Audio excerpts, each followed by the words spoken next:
ఉన్నాం. మరి ఏంటి, దేవుడు ముందుగానే ప్రణాళిక సిద్ధం చేశాడా? మనిషి జన్మ గురించి దేవుడు ముందుగానే ప్లానింగ్లో ఉన్నాడా? ఉన్నాడండి. కేవలం మనిషి పుట్టక ముందు కాదు, ఈ సృష్టి పుట్టక ముందు కూడా సృష్టి గూర్చినటువంటి ప్రణాళికను దేవుడు కలిగి ఉన్నాడు. అనగా సృష్టి పుట్టుకను గూర్చి, అలానే మానవ పుట్టుకను గూర్చి దేవుడు ముందుగానే ప్రణాళిక కలిగి ఉన్నారు. మరి ఇంతకీ దేవుణ్ణి ఎవరైనా ఆలోచించే పరిస్థితుల్లో ఉన్నారా? అసలు మనిషి జన్మ వెనుక ఉన్నటువంటి కారణం ఏంటి? మనిషిని ఎవరు పంపించారు? మానవ నిర్మాణం వెనుక ఎవరైనా ఉన్నారా? మరి ఇవన్నీ ఆలోచించే పరిస్థితుల్లో నేడు ఎవరైనా మనుషులు ఉంటున్నారా అంటే లేదని చెప్పవచ్చు. ఎందుకంటే వారికి ఉన్నటువంటి పనులు, వారికి ఉన్నటువంటి బిజీ లైఫ్ అంటుంటారు కదా. అనగా ఎందుకు అంటున్నప్పుడు ఇవన్నీ కూడా ఏదో సంపాదించాలి, సాధించాలి, ఉన్నతంగా బ్రతకాలి, ఇలాంటి వాటి వెనక పరుగులెడుతూ ఉండడం మనం చూస్తుంటామండి. అందుకే కదండి చిన్ననాటి నుండే తల్లిదండ్రులు అనేటువంటి వారు తమ పిల్లలకు ఎలాంటివి నేర్పిస్తుంటారంటే, ఇదిగోరా నువ్వు బాగా చదువుకొని ఇంజనీరు అయ్యి గొప్ప పేరు సంపాదించాలి, గొప్పగా సాధించాలి, డబ్బును బాగా సంపాదించాలి అంటుంటారు. అలానే ఇదిగో అమ్మ నువ్వు మంచి డాక్టర్ అయ్యి ఒక ఉన్నత స్థాయిలో ఉంటూ ఎంతో ధనాన్ని సమకూర్చుకోవాలి అంటుంటారు. అలానే ఇదిగో నువ్వు వ్యాపార రంగంలో ఉత్తముడిగా ఉండాలి, నిన్ను మించిన వ్యాపారస్తుడు ఉండనంతగా అంత స్థాయిలో ఉండాలి అంటుంటారు. మరి వీరి ఆలోచన ఏంటి అన్నప్పుడు, మనిషి అన్నవాడు బ్రతికినదే సంపాదించడం కొరకని, సమకూర్చుకొనటం కొరకని వీరి ఆలోచన. కానీ ప్రియమైన దేవుని పిల్లలారా, మనం నేడు ఆలోచించినట్లయితే నిజంగా మనిషి అందుకోసమేనా పుట్టింది? చాలామంది చెప్తుంటారు కదా, మనిషి పుట్టిందే సంపాదించడానికి, సాధించడానికి, సమకూర్చడానికి అని. కానీ మనిషి బ్రతకాలి అంటే ధనం ఉండాలి అంటుంటారు. కానీ మనిషి బ్రతకడానికి ధనం ఉంటే సరిపోతుందా అండి? మనిషి బ్రతకడానికి ధనం అవసరమా, గాలి అవసరమా? గాలిని ఒక్క క్షణం మనం పీల్చుకోకుండా ఉంటే ఖచ్చితంగా మనం మరణించేస్తాం, అంతేనా? మరి గాలి ముఖ్యమా, మనిషికి ధనం ముఖ్యమా? గాలి కదా ముఖ్యం. మరి ముందటి కాలంలో మనిషి బ్రతకాలి అని అంటే గాలి, నీరు, ఆహారం ఉంటే చాలు మనిషి బ్రతుకుతాడు అని చెప్పేవారు. కానీ నేడున్నటువంటి సమాజంలో ఎలా అయిపోయిందంటే, మనిషి బ్రతకాలంటే కేవలం డబ్బు ఉంటే చాలు అంటారు. అందుకే వారి గుండె కూడా ఎలా కొట్టుకుంటుంటుందంట అండి, డబ్బు డబ్బు డబ్బు అని కొట్టుకుంటుందంటండి. మామూలుగా మనిషి యొక్క గుండె ఎలా కొట్టుకుంటుంది? Lub dub, lub dub. కానీ ఎక్కువగా ఈ సంపాదన వెనుక పరుగులు తీరుతున్నటువంటి వారి గుండె ఎలా కొట్టుకుంటుంది అంటే డబ్బు డబ్బు. మరి కేవలం డబ్బును సంపాదించడానికి ఈ భూమి మీదకి వచ్చామా అండి? లేదు కదా. ఆలోచించాలి. మరి దేవుడు ఇంత చక్కటి వాతావరణాన్ని మనకు అనుకూలపరిచి ఇంత చక్కటి సమయాన్ని మనకి ఇస్తున్నప్పుడు, ఇచ్చినటువంటి ఈ సమయంలో కొంతైనా మనం మన గురించి నేర్చుకోవాలి. ఎవరి గురించో కాదండి, మన గురించే నేటి దినాన మనం నేర్చుకోబోతున్నాం. ఇకపోతే ప్రియులారా, దేవుడు మనిషిని కావాలనుకున్నాడండి, మనిషిని పుట్టించాలనుకున్నాడు. మరి అలా దేవుడు కావాలనుకున్నప్పుడు ఎవరిని చేశారు ఆయన? ఆదాము గారిని చేశారు. ఎక్కడి నుండి చేశారు ఆయన? మట్టి నుండి, అంతేనా? నేడు సంపాదిస్తున్నటువంటి సంపాదన అంతా కూడా దేహం కొరక, ఆత్మ కొరక అన్నప్పుడు శరీరం కొరకే కదా, దేహం కొరకే కదా. ఏంటండి, మనిషిలో దేహము మరియు ఆత్మ ఈ రెండు ఉంటుందా అని అనుకుంటే పొరపాటండి.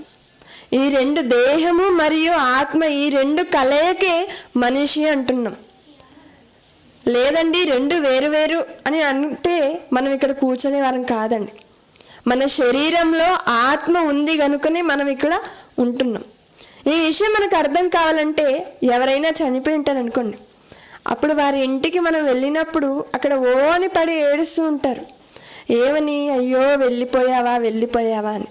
మరి ముందున్నటువంటి వారు ఎవరు? బ్రతికి ఉన్నవారే కదా. కానీ వారిలో ఏమీ లేదు, ఆత్మ లేదు. అనగా మనకు అర్థమయ్యే విషయం ఏంటంటే, శరీరము మరియు ఆత్మ కలయికే మనిషి. మరి దేవుడు ప్రారంభ మనిషిని, మొట్టమొదటి మనిషిని దేవుడు ఎలా చేశారన్నప్పుడు నేల మట్టి నుండి చేశాడు. అందుకే కదా జ్ఞాని అయిన సొలొమోను గారు ఒక మాట అంటుంటారు, ఇదిగో మన్ను నుండి తీసా కాబట్టి చివరికి మట్టికి మన్నైపోతారు, కానీ ఆత్మ దాన్ని దయచేయి దేవుని యొద్దకి తిరిగి వెళ్ళిపోతుంది అని. ఏంటి, దేవుడు మట్టి నుండి చేశాడా? అవునండి. ఆదాము గారిని మట్టి నుండి చేసి మట్టి బొమ్మతో ఒక ఆకారాన్ని చేసి ఆ ఆకారంలో దేవుని ఆత్మ ఆయన యొక్క జీవవాయువును ఊదగా అప్పుడు నరుడు జీవాత్మాయను. అనగా మనిషిలో, మనిషి యొక్క శరీరంలో దేవుని యొక్క ఆత్మ ఉందా? మరి అలాంటిది ఈ సృష్టిలో మనం ఆలోచిస్తున్నప్పుడు ఎన్నో లక్షల జీవరాశులు, సుమారు 84 రకాల జీవరాశులు ఉన్నాయంటండి. 84 లక్షల జీవరాశులు. మరి వాటన్నిటిలో మనిషి జీవితం మాత్రమే ఎందుకు శ్రేష్టమైనది? మానవుడు మాత్రమే ఎందుకు గొప్పవాడు? మానవుడు మాత్రమే ఎందుకు ప్రథముడుగా పిలువబడ్డాడు? ఒకసారి మనం దేవుడు మనకిచ్చినటువంటి బైబిల్ నందు ఆదికాండం 1వ అధ్యాయం 26వ వచనంలో, ఆదికాండం 1వ అధ్యాయం 26వ వచనంలో, దేవుడు మన స్వరూపమందు మన పోలిక చెప్పున నరులను చేయుదము. దేవుడు చెప్తున్నాడంట ఏమని? మన స్వరూపమందు, అనగా మనిషి యొక్క స్వరూపం ఎవరిది? దేవునిది. దేవుని యొక్క స్వరూపం కాబట్టే ఈ సృష్టి అంతటిలో కూడా ప్రథముడుగా, ప్రాముఖ్యుడిగా ఉన్నాడు ఈ మనిషి. మరి ఉంటున్నటువంటి ఈ మనిషి ఏమైనా దేవుని గురించి ఆలోచించేవాడిగా ఉంటున్నాడండి? నేడు మనం శాస్త్ర ప్రపంచాన్ని అడిగామనుకోండి, మరి మానవులు ఎక్కడి నుంచి వచ్చారని అడిగితే వారు ఏదో కొన్ని సిద్ధాంతాలు చెప్తూ ఉంటారు, జీవ పరిణామ సిద్ధాంతాలు ఎత్తుతూ ఉంటారు. మరి ఏముంది అందులో అని మనం చూస్తున్నప్పుడు కోతి నుండి మనిషి వచ్చాడు అని చెప్పాడండి.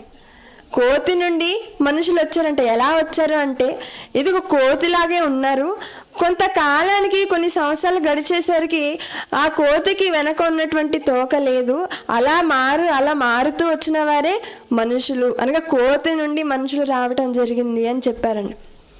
కానీ వాస్తవానికి బైబిల్లో మనం ఆలోచిస్తున్నప్పుడు దేవుడు మొట్టమొదటి పుస్తకంలో మొట్టమొదటి పేజీలో మనకు వ్రాయించినటువంటి మాట ఏంటి అంటే, దేవుని స్వరూపం అంటండి. మనం మానవ జన్మ వెనక ఉన్నటువంటి ప్రణాళిక చెబుతున్నాడు. ఇంతకీ ఏంటి ఆయన ప్రణాళిక అన్నప్పుడు, మరి మొట్టమొదటి దంపతులను ఆయన ఆశీర్వదిస్తూ, ఇదిగో మీరు ఫలించి అభివృద్ధి పొంది విస్తరించి భూమిని నిండించుడి అన్నారు. మరి దేవుడు ఆశీర్వదించిన విధముగా ఆదాము హవ్వలు కయీనుని కన్నారు, హేబెలును కన్నారు.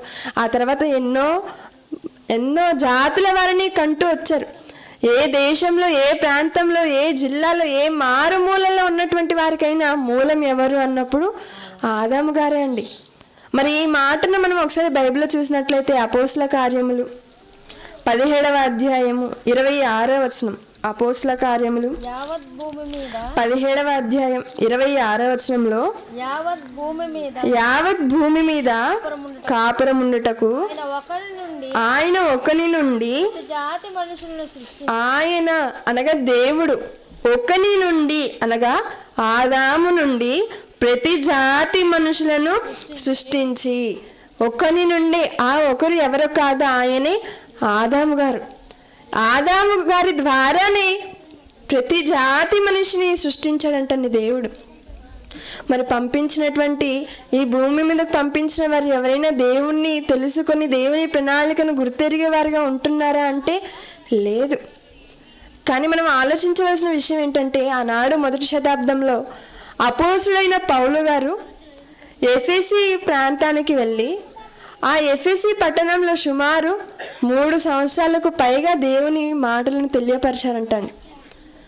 అలా 3 సంవత్సరాలకు పైగా తురను అనే ఒక పాఠశాల అద్దెకు తీసుకొని అక్కడ దేవుని మాటలను చెప్పి, ఆ తర్వాత అతను ప్రయాణం చేసి మరొక ప్రాంతానికి వెళ్ళిన తర్వాత ఈ ఎఫెసీలో ఉన్నటువంటి వారికి ఆయన పత్రికను రాస్తారండి. మరి ఎఫెసీలో ఉన్నవారు అనగానే చాలా తక్కువ అంచనా వేయకూడదు. ఎఫెసు అన్నది అది అర్థమి మహాదేవికి పట్టణం, ముఖ్యమైన పట్టణం.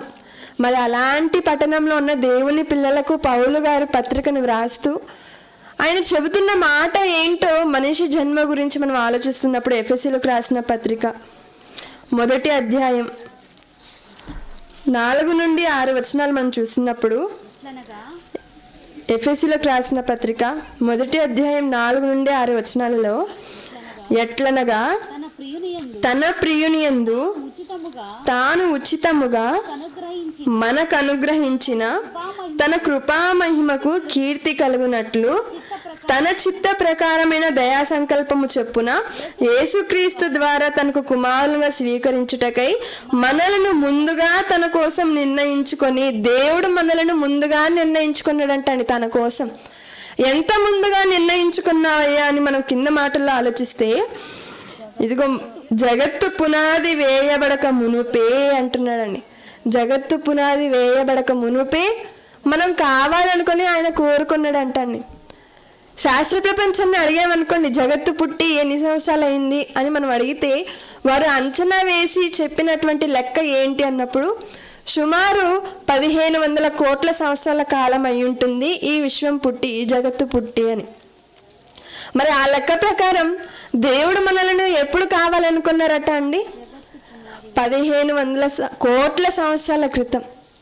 1500 కోట్ల సంవత్సరాల క్రితమే దేవుడు నిన్ను మనలను కావాలని ఆయన కోరుకున్నాడంటండి. కోరుకున్న తర్వాత ఆయన ఏం చేశాడు? ఈ భూమి మీదకు పంపించారండి. మరి వచ్చినటువంటి మనం ఎలాంటి ఆలోచనతో ఉంటున్నామంటే, ఎవరో ఏదో అన్నారని, ఏదో సాధించలేదని, వేటినో సంపాదించలేదని జీవితాన్ని అర్ధాంతరంగా కోల్పోతున్నాం. కానీ ఈ జీవితం మనకు రావాలని దేవుడు ఎప్పటి నుంచి అనుకున్నారో తెలుసా? సుమారు 1500 కోట్ల సంవత్సరాల క్రితం ఆయన అనుకుంటే కానీ మనకి ఈ జీవితం రాలేదండి. ఒక చిన్న విషయం మనం ఆలోచించినట్లయితే, మన తండ్రి గర్భంలో నుండి తల్లిలోనికి ఎన్నో కోట్ల శుక్ర కణాలు వెళ్ళి ఉంటాయి కదండి. మరి ఆ కోట్ల శుక్ర కణాలలో మనమే మాత్రమే ఎందుకు, ఒక శుక్రకణం మాత్రమే ఎందుకు అండంతో ఫలదీకరణం చెందింది? అలా ఫలదీకరణం చెందినటువంటి ఆ శుక్రకణము మరి నెల జరుగుతున్నటువంటి ఆ ఋతుక్రమంలో ఎన్నో సార్లు గర్భాశయం అయిపోతూ ఉంటుందండి, అభాషణ అయిపోతూ ఉంటుంది. మరి అలాంటి వారిలో మనం ఉండక, బయటికి వచ్చిన తర్వాత ప్రమాదాలలో మనం ఉండక, అనారోగ్యంతో మనం ఉండక, మనం ఎందుకు నేటికి ఇక్కడ కూర్చొని వినగలుగుతున్నాం? ఇంకా మనం ఆలోచించామనుకోండి, మరి 2-3 సంవత్సరాల క్రితం ప్రపంచాన్ని భయపెట్టినటువంటి ఒక వ్యాధి, ఒక వైరస్ ఏంటది? కరోనా. మరి కరోనాలో మనం ఆలోచిస్తే ఎన్నో కోట్ల మంది చనిపోయారు ప్రపంచవ్యాప్తంగా. ధనం ఉన్నవారు, అందం ఉన్నవారు, ఐశ్వర్యం ఉన్నవారు అందరూ కూడా నేలకు రాలిపోయారు. అలాంటి వారిలో కూడా మనం ఉండక మరి నేడు దినాన్న ఇక్కడ మనం కూర్చుని ఉన్నామంటే అది ఎవరి ప్రణాళిక తెలుసా? దేవునిదే అండి. దేవుని సంకల్పంలోనే మనం ఉన్నాం. మనం చేయవలసిన పని ఏదో ఉంది. ఆయన మన ద్వారా చేయించుకోవాల్సిన పనులు ఉన్నాయి కాబట్టి మనం ఉన్నాం. ఒకవేళ మనం చేయవలసినటువంటి పనులు లేదనుకోండి, అసలు మనం ఇక్కడ కూర్చునే వారమే కాదు. మనకంటూ ఒక సమాధి ఉండేది. మన ఇంట్లో ఆల్బంలో ఉన్నటువంటి ఫోటో గోడకు ఉండేది. ఆ గోడకు ఒక మాలేసి సమాజంలో కొంతకాలానికి మర్చిపోయేవారు. అంతేనా? ఇప్పటికీ ఎంతో మందిని మర్చిపోయి ఉంటాం. మనల్ని కూడా అలానే మర్చిపోతారు. కానీ అలాంటి వారిలో మనం ఉండక, దేవుడు ఎందుకు ఇంకనూ నన్ను బ్రతికిస్తున్నాడు, దేవుడు ఇంకనూ నాకు ఎందుకు ఆశనిస్తున్నాడు, అసలు నిజంగా దేవుని యొక్క సంకల్పంలో మన జన్మ యొక్క ప్రణాళిక ఏంటో ఒకసారి యెషయా గ్రంథం 43వ అధ్యాయం 7వ వచనం. యెషయా గ్రంథం 43వ అధ్యాయం 7వ వచనంలో, యెషయా గ్రంథం 43వ అధ్యాయం 7వ వచనంలో, నా మహిమ నిమిత్తము నేను సృజించిన వారిని ఏం చెప్తున్నారండి? నా మహిమ నిమిత్తము నేను సృజించిన వారిని. ఎవరు సృజించారంటండి మనల్ని? దేవుడు సృజించితే మనం ఇంత అందంగా ఉన్నాం. అదే ఒకవేళ ఈ అవకాశాన్ని తల్లిదండ్రులకు ఇచ్చున్నారనుకోండి, ఒకసారి మనం మనసు పెట్టి ఆలోచించామనుకోండి, ఇక్కడ దేవుడు చెప్తున్న మాట ఏంటి? యెషయా గ్రంథంలో నేను సృజించిన వారిని అనగా దేవుడు సృజించాడంట. ఒకవేళ దేవుడే తల్లిదండ్రులకు అవకాశం ఇస్తే తల్లిదండ్రులు ఏం చేసేవారు? ఇదిగో నా పోలికలే, నా ముక్కు కావాలని భార్య అంటది, నా కళ్ళు కావాలని భర్త అంటాడు. లేదు మా నాన్న పోలిక రావాలి, మా నాన్న ముక్కు రావాలని, ఇదిగో మా అమ్మమ్మ ముక్కు రావాలని, ఇలా వీరు గొడవ వేసుకుంటూ గొడవలాడుకుంటూ చివరికి వారి నాన్న కళ్ళు, అతని యొక్క భార్య ముక్కు, ఇలా అందరిది ఒక్కొక్కరిది తీసి పెట్టారనుకోండి. అప్పుడు ఎలా ఉంటాడు మనిషి? చూడ్డానికి చాలా భయంకరంగా ఉంటాడు. కాబట్టి దేవుడు ఆ అవకాశాన్ని ఇవ్వలేదు ప్రియులారా. మరి ఏం చేశాడు అన్నప్పుడు ఆయనే సృజించాడంటండి. ఆయన చెప్తున్నటువంటి మాట ఏంటి? నా మహిమ నిమిత్తము నేను సృజించిన వారిని. దేవుడే సృజించాడా? ఒకసారి ఇదే అధ్యాయంలో మనం 2వ వచనం మనం చూసినట్లయితే, క్షమించండి, 44వ అధ్యాయం 2వ వచనంలో, నిన్ను సృష్టించి గర్భంలో నిన్ను నిర్మించి నీకు సహాయము చేయవాడైన యెహోవా ఇలాగ సెలవిచ్చుచున్నాడు. ఎంత చక్కగా చెప్పాడండి. గర్భంలో మనకు ఇంత ఆకారాన్ని ఇచ్చింది ఎవరట?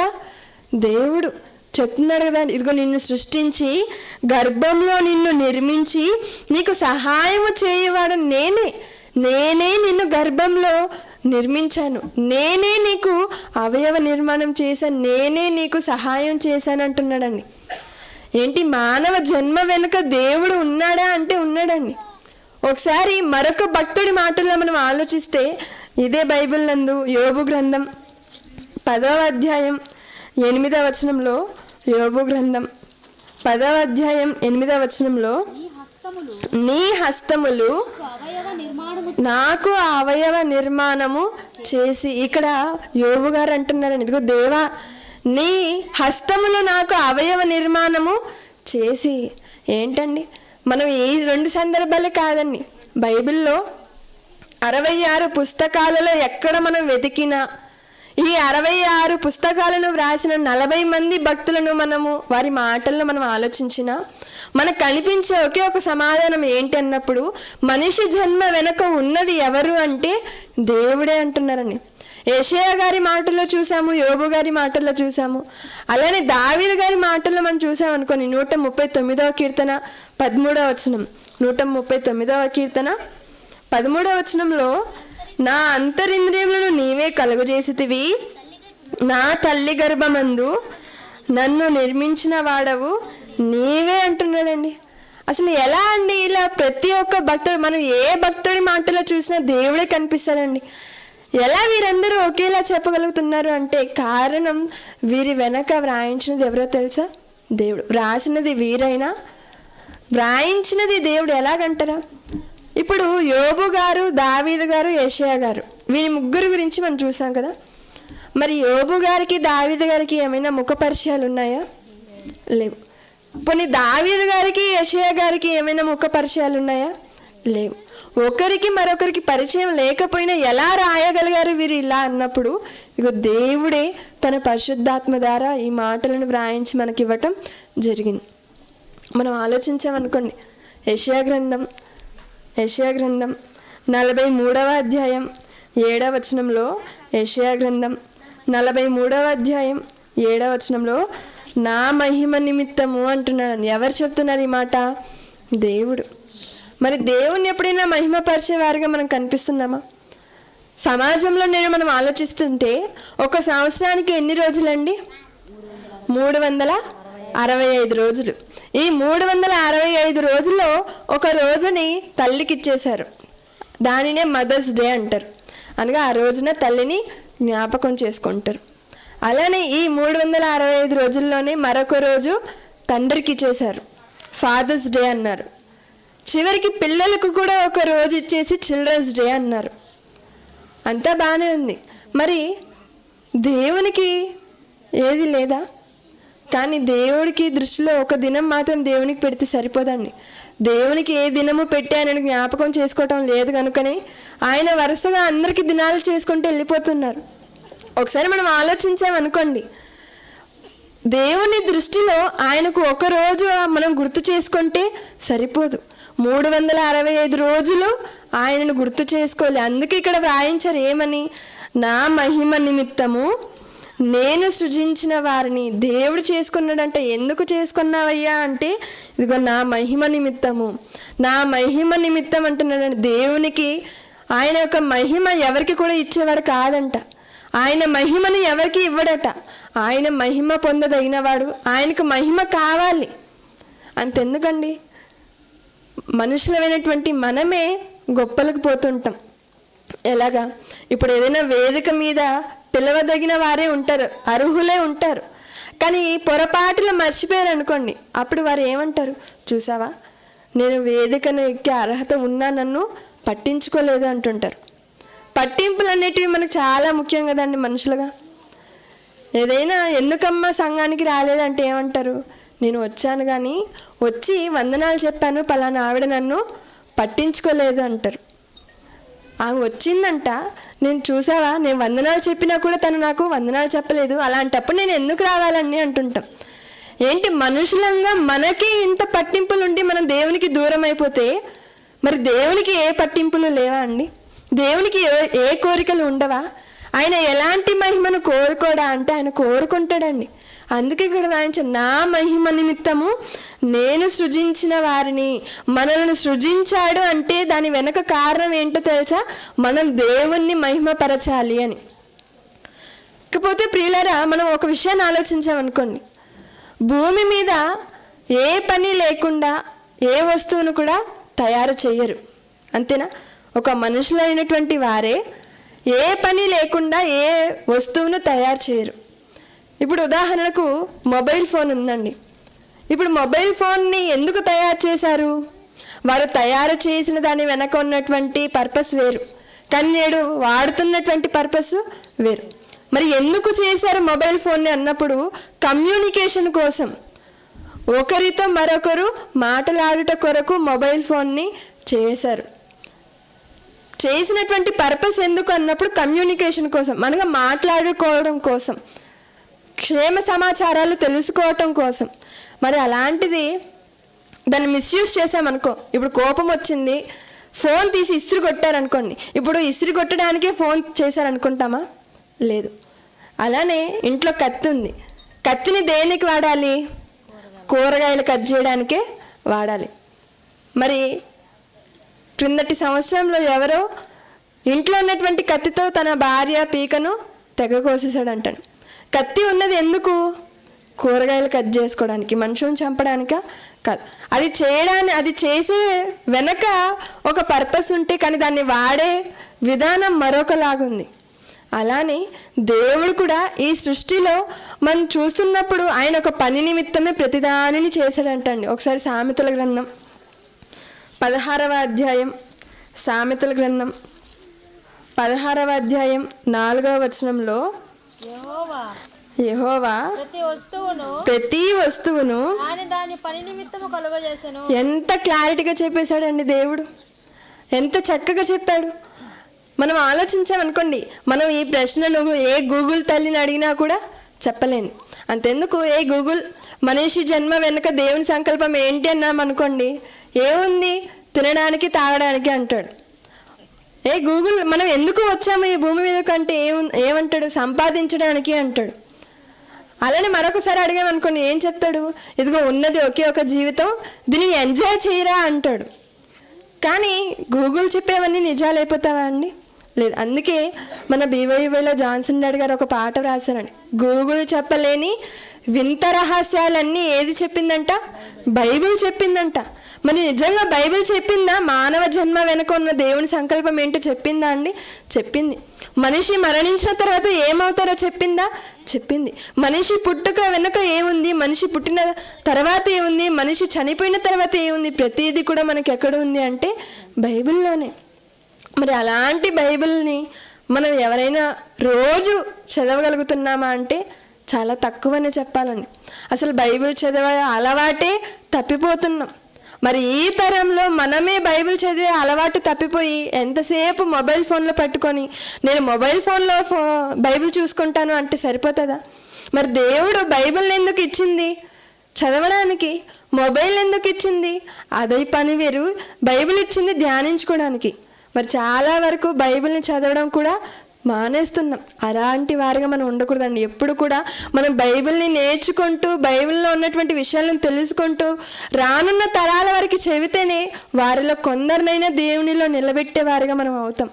మరి ఇక్కడ దేవుడు చెబుతున్న మట్టి మాట ఏంటి? ఒకసారి మళ్ళీ మనం చూసినట్లయితే, యెహోవా ప్రతి వస్తువును దాని పని నిమిత్తము చేసాను, కలుగజేసాను. ప్రతి వస్తువును సృష్టిలో మనం ఆలోచిస్తున్నాం అనుకోండి, సూర్యుని చేశాడు. సూర్యునికి ఇచ్చినటువంటి పని ఏంటో, జగత్తు పుట్టిన తర్వాత దేవుడు ఏ పని అయితే అప్పగించాడో అది ఇప్పటి వరకు చేస్తుందండి. అలానే చంద్రుడికున్న పని, నక్షత్రములకున్న పని, ఏ పని నిమిత్తము దాన్ని చేశాడంటే అవన్నీ కూడా దేవుని పనిలో ఉన్నవి, దేవుని మహిమపరుస్తున్నాయి. కానీ ఒక్క మనిషి మాత్రమే దేవుని మహిమపరిచేవాడుగా లేదు. అందుకే దేవుడు వ్రాయించాడు. ఒకసారి మరలా యెషయా గ్రంథం 43వ అధ్యాయం 21వ వచనం. యెషయా గ్రంథం 43వ అధ్యాయం 21వ వచనంలో, నా నిమిత్తము నేను నిర్మించిన జనులు. చూసా, దేవుడు చెప్తున్నారండి, ఎందుకయ్యా మమ్మల్ని భూమి మీదకి పంపించావు, ఎందుకు వచ్చాము అంటున్నప్పుడు, ఇదిగో నా నిమిత్తము నేను నిర్మించిన జనులు నా స్తోత్రమును ప్రచురము చేయుదురు. దేవుడు తన నిమిత్తం చేసుకున్నాడంటే, ఎందుకు చేసుకున్నావయ్యా అంటే, ఇదిగో నా నిమిత్తం నా స్తోత్రమును ప్రచురము చెయ్యాలి, నేను నిర్మించిన జనులు నా స్తోత్రమును ప్రచురము చెయ్యాలని దేవుడు కోరుకుంటున్నాడండి. మనందరం దేవుణ్ణి ప్రేమించే వారమే అయ్యామనుకోండి, నేను దేవుని ప్రేమిస్తున్నాను అని అనుకుంటే దేవుడు చెప్పిన మాటలను గైకొనాలి. ప్రేమించడం అనగా ఏంటో కాదండి, దేవుడిచ్చినటువంటి ఆజ్ఞను పాటించడమే. మరి ఆయన ఏమిచ్చాడయ్యా ఆజ్ఞ అంటే, ఇదిగో ఆయన చెప్తున్నాడు కదా, ఆయన ఎందు నిమిత్తం చేశాడంట మనుషులను, ఆయన స్తోత్రమును ప్రచురము చేయుటకే. కాబట్టి దేవుడు పంపించినటువంటి పని ఆయన ఎందుకు చేసుకున్నాడు అన్నప్పుడు, ఇదిగో అందరూ కూడా నన్ను మహిమపరచాలి, అందరూ కూడా నా నామమును అనేకులకు చెప్పాలి, అందరూ కూడా ఇదిగో నా స్తోత్రములను అనేక మందికి ప్రచురించాలి, ఇదిగో నా జ్ఞానాన్ని ప్రకటించాలి, అందరూ కూడా అందరికీ చెప్పాలి అన్నదే దేవుని ఆశ అండి. మరి ఇలాంటిది ఏదైనా జరుగుతుందా అంటే చాలా తక్కువ. మరి చాలా వరకు ఉదయం మొదలుకొని రాత్రి పడుకునేంత వరకు మనం ఎన్ని మాటలు మాట్లాడుంటామని మన నోటి ద్వారా, అవన్నీ మనం మర్చిపోయి ఉండొచ్చు. కానీ దేవుడు ఆ మాటలన్నిటికి కూడా తీర్పు తీర్చే ఒక దినం ఉంటుంది. నీకు నోటిని ఎందుకు ఇచ్చాను? నన్ను మహిమపరచడం కొరకు, నాకు స్తోత్రం చెల్లించడం కొరకు, ఇదిగో నా జ్ఞానమును నా సువార్తను అనేక మందికి ప్రచురించడం కొరకు. మరి చేస్తున్నామా? ప్రకటిస్తున్నామా? చెబుతున్నామా? ఒకసారి మనమే ఆలోచించుకోవాలండి. ఒకసారి హెబ్రీలోకి రాసిన పత్రిక 9వ అధ్యాయం 27వ వచనంలో, హెబ్రీలోకి రాసిన పత్రిక 9వ అధ్యాయం 27వ వచనంలో, మనుషులు ఒక్కసారే మృతి పొందవలనని నియమింపబడెను. మనం ఒక్కసారే చనిపోతామంటాను. మరి నేడు ఉంటున్నటువంటి సమాజంలో మనం చూస్తున్నప్పుడు భయం రావట్లేదా మనకి? ఒక 40 సంవత్సరాలకు వయసుకు వచ్చేసరికి చాలా భయపడిపోతుంటారు, నేను చావుకు దగ్గర అయిపోతుంటానేమో అని. ఒక 60 సంవత్సరాలు ఉన్న వారిని మనం చూసామనుకోండి, వారు ఇంకా భయంగా ఉంటారు, ఇదిగో నేను ఇంకా నాకు అయిపోయింది, నా ఆయుష్ అయిపోయింది అనుకుంటుంటారు. మన చుట్టూ జరుగుతున్న సంఘటనలను కానీ, మనకున్నటువంటి ఆరోగ్య పరిస్థితులను కానీ మనం చూస్తూ దేవుణ్ణి మహిమపరచాలి ఇంకా అత్యధికంగా. చాలామంది చెప్తుంటారు కదండి, ఒకసారి వచ్చి వెళ్ళిన కరోనాకి ఇంకా చెబుతూ ఉంటారు, ఇదిగో నా ఒంట్లో ఇంకా ఇదిగో అది ఎఫెక్ట్ అయింది, ఇంకా నా ఒంట్లో ఉన్నట్టుంది అని. ఒకవేళ మనం దేవుని మహిమపరచలేదు అనుకోండి, అసలు మనం ఇంట్లోనే ఉంటాం. కాబట్టి వచ్చినటువంటి మనం ఏం చేయాలో తెలుసా? దేవుణ్ణి మహిమపరిచేవారిగా ఉండాలి, ఆయనను ప్రచురించేవారిగా ఉండాలి, ఆయన మాటలను అనేక మందికి చెప్పేవారిగా మనము ఉండాలి. చాలామంది ఈ సమాజంలో, ఈ లోకంలో వేటినో సంపాదించాలి, సాధించాలి, కూడబెట్టుకోవాలనుకుంటుంటారండి. ఒక 10 ఎకరాలు సంపాదించారు, 10 తులాల బంగారాన్ని సంపాదించారు. మరణించిన తర్వాత దేనినైనా మనం తీసుకుని వెళ్ళగలమా? లేదు. యోబు గారు అంటుంటారు, ఇదిగో నేను నా తల్లి గర్భం నుంచి నేను దిగంబరునిగా వచ్చి తిని మరలా దిగంబరునిగానే వెళ్ళిపోతాను, నేను ఏమి తీసుకొని వెళ్ళను అంటున్నాడని. ఒకసారి చివరిగా మత్తయి సువార్త 16వ అధ్యాయం 26వ వచనంలో, మత్తయి సువార్త 16వ అధ్యాయం 26వ వచనంలో, ఒక మనుష్యుడు లోకమంతయు సంపాదించుకొని తన ప్రాణమును పోగొట్టుకుంటే అతనికి ఏమి ప్రయోజనము? ఎంత ఇదిగా దేవుడు వ్రాయించాడండి. ఒక మనుషుడు లోకమంతయు సంపాదించాడంట, కానీ తన ప్రాణాన్ని పోగొట్టుకుంటే ఏంటి లాభం? ఇది మనకు అర్థం కావాలంటే ఒక చిన్న ఉదాహరణ ఆలోచించామనుకోండి. మరి 10 లక్షలు ఉన్నాయి. 10 లక్షల ధనాన్ని బీరువాలో పెట్టి చక్కగా తాళం వేసి ఆ తాళాన్ని తీసి ఇక్కడ పెట్టుకొని ఆమె ఎక్కడో బయట వెళ్ళింది అనుకోండి. మరి అనుకోని రీతిగా ఆమె చనిపోయింది. మరి చనిపోగానే ఆమె తాళాలు ఆమె దగ్గరే ఉన్నాయి. ఇంట్లో 10 లక్షల ధనము ఉంది, కానీ ఎవరు లేదు, ఆమె లేదు. ఉండగా మనకు పాఠంగా మన చరిత్రలో మనం చూస్తుంటే ప్రపంచాన్ని పరిపాలించినటువంటి సామ్రాజ్యాల్లో ఒక సామ్రాజ్యమే అదే గ్రీకు సామ్రాజ్యం. ఆ గ్రీకు సామ్రాజ్యాన్ని పరిపాలించిన చక్రవర్తి ఎవరు అంటే అలెగ్జాండర్ ది గ్రేట్, గ్రీకు వీరుడు అంటుంటారు. మరి ఆయన వెళ్తూ వెళ్తూ ఈ లోకానికి చక్కటి పాఠాన్ని ఇచ్చి వెళ్ళాడండి.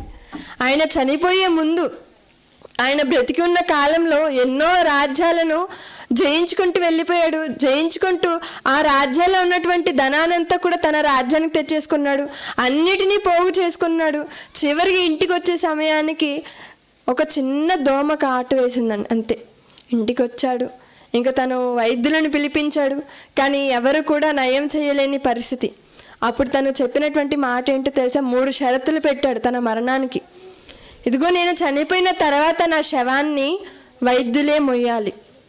రెండవది, నేను చనిపోయిన తర్వాత నన్ను తీసుకొని వెళ్ళేటప్పుడు నా కాళ్ళు చేతులు అందరికీ కనిపించేలా నన్ను తీసుకొని వెళ్ళాలి అన్నాడండి. ఇక మూడవది, ఇదిగో నన్ను తీసుకొని వెళ్తున్నప్పుడు నేను సంపాదించిన ఆ సంపదన అంతా కూడా నా మీద చల్లుకుంటూ తీసుకొని వెళ్ళాలి అన్నాడండి. మరి ఈ కోరికలు ఆయన చెప్పినప్పుడు అక్కడ ఉన్నటువంటి ఒక సైనికుడు అడిగాడండి, ఏంటయ్యా ఇలా అడిగారు అన్నప్పుడు, ఇదిగో ఎంత వైద్యం ఉన్నా, వారికి ఎంత జ్ఞానం ఉన్నా చివరికి పోయే ప్రాణాన్ని వైద్యులు కూడా కాపాడలేరు. రెండవది, నేను ఈ లోకంలో ఎంతో సంపాదించాను, అనేక రాజ్యాలను కూలగొట్టాను, ఎంతో ధనాన్ని సంపాదించాను, కానీ నేను పోయే ముందు దేనిని తీసుకొని వెళ్ళట్లేదు అన్న విషయం నన్ను చూస్తున్న వారందరికీ కూడా తెలియాలి. ఇక మూడవది, ఎందుకయ్యా నువ్వు సంపాదించింది నీ మీద చల్లుకొని వెళ్ళాలి అన్నప్పుడు, ఇదిగో నేను సంపాదించిందంతా వ్యర్థమే, నేను ఏమీ కూడా తీసుకొని వెళ్ళట్లేదు. ఈ పాఠం అందరికీ కూడా గుణపాఠంగా ఉండాలి అన్నీ ఆయన చెప్పాడని. ఇది నేను చెప్తున్నటువంటి మాటలుగా చరిత్రలో జరిగిన వాస్తవం. అలానే ఒక అమ్మ, ఎవరమ్మా? జయలలిత గారు. ఎన్నో సంపాదించింది, ఎంతో ఆశను కూడా పెట్టింది, కానీ చివరికి వెళ్ళేటప్పుడు ఏమీ కూడా తీసుకొని వెళ్ళలేదు. ఆమెను బ్రతికించడానికి ఎక్కడెక్కడ విదేశాల నుంచి వైద్యులు తీసుకొచ్చారండి, కానీ ప్రయోజనం ఏమీ లేదు. కాబట్టి దీని అంతటిని బట్టి మనకు అర్థమయ్యేది ఏంటి అన్నప్పుడు, దేవుడిచ్చినటువంటి ఈ ఆయుష్కాలం ఎంతో మనకు తెలియనప్పుడు మనం ఏం చేయాలి? కేవలం అవసరానికనో, ఆదివారమనో, అనారోగ్యమనో దేవుని చెంతకు వస్తే దేవుడు ఆనందించడు. మరి ఏం చేయాలి అంటారా? ఇదిగో ఆయన మహిమ నిమిత్తమే మనం ఈ భూమి మీదకి వచ్చిన మనం ఏం చేయాలన్నప్పుడు ఆయనను మహిమపరచాలి. ఆయనను మహిమపరచటమే మన జీవిత పరమార్థం అని అందరికీ తెలియజేస్తూ